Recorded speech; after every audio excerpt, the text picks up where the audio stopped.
तो पहला गियर लगाने के बाद आपने क्लच को थोड़ा थोड़ा सा छोड़ना होता है, ऐसे। यानी कि क्लच का छोड़। अस्सलाम वालेकुम एवरीवन, कैसे हैं? सब ठीक ठाक हैं? अच्छा, एक कमेंट आया हुआ था कि सर, जब मैं गियर चेंज करता हूं तो गाड़ी झटका लेती है। मतलब जब आप फर्स्ट सेकंड थर्ड जब भी गियर लगाता हूं चलती हुई गाड़ी में, तो गाड़ी झटका लेती है। तो जितने भी नए लोग सीख रहे होते हैं तो ज्यादातर उनसे ये प्रॉब्लम हो जाती है। कभी क्लच ज्यादा छोड़ दिया, कभी रेस दबा दी, कभी गियर टाइम पे ना चेंज किया। तो ये तमाम तर चीजें जो हैं इनके साथ चल रही होती हैं। तो आज मैं इस वीडियो में प्रॉपर गाइड करूंगा, प्रैक्टिकल समझाऊंगा कि कौन से गियर में क्लच कैसा छोड़ना है, रेस कब दबानी है, गियर चेंज करते हुए क्या चीजें नोट करनी है।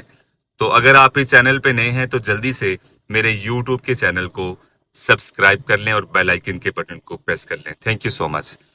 सबसे पहली चीज ये समझ लें कि जब आप रुकी हुई गाड़ी को स्टार्ट देते हैं ना, तो हमने पहला गियर लगा दिया, ठीक है? पहला गियर लगाया, तो पहला गियर लगाने के बाद आपने क्लच को थोड़ा थोड़ा सा छोड़ना होता है, ऐसे। यानी कि क्लच का छोड़ने का जो ठहराव है ना पाँव का, वो आपका आराम आराम से आपने पाँव को लेकर आना है इससे। जहां पे आपकी गाड़ी चलने लगती है वहीं पे पाँव को रोक लेना है। उसे बाइटिंग पॉइंट कहते हैं। यानी कि क्लच को रुकी हुई गाड़ी को चलाने के लिए कभी भी एकदम से सारा ना छोड़ें और सिर्फ हाफ तक छोड़ें। जब आपकी गाड़ी चल जाए उसके बाद आहिस्ता से सारा छोड़ देंगे। ये है पहले गियर का तरीकाकार गाड़ी को चलाने का, ठीक है? अब थोड़ी सी गाड़ी चल गई, अब आ गई सेकंड गियर में। सेकंड गियर लगा दिया तो इसमें फर्क ये आएगा कि गाड़ी अब रनिंग कंडीशन में है, तो आप क्लच को रोकेंगे नहीं। ये मेरा हाथ समझ लें आप। इस तरह आपने आहिस्ता से सारा छोड़ देना, फिर पाँव नहीं रोकना आपने, ठीक है? इसमें क्लच को रोकने की कोई जरूरत नहीं है क्योंकि आप गाड़ी चला रहे हैं, गाड़ी ऑलरेडी चल रही है।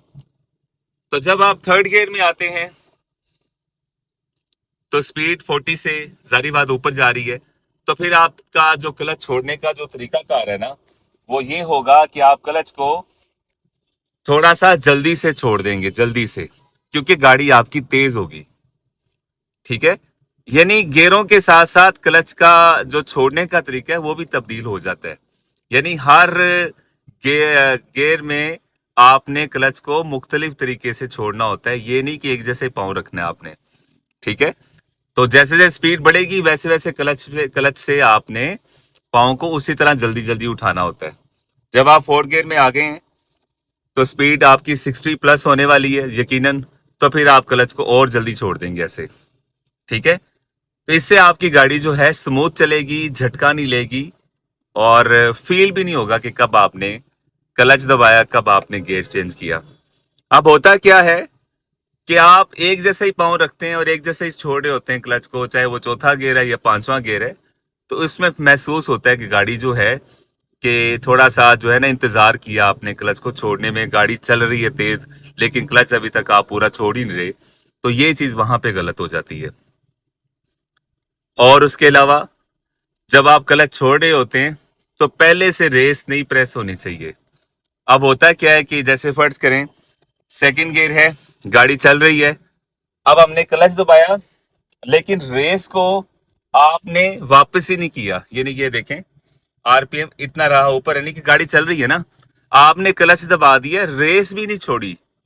तो होता क्या है कि रेस पहले से दबी होगी, जैसे ही आप क्लच छोड़ेंगे इंजन तेज होगा पहले से, तो वो एकदम से गाड़ी को बूस्ट करेगा, झटका देगा। यानी कि जैसे गाड़ी को किसी ने पहले पकड़ा होगा तो जैसे आप क्लच छोड़ेंगे गाड़ी ऐसे झटका लेगी।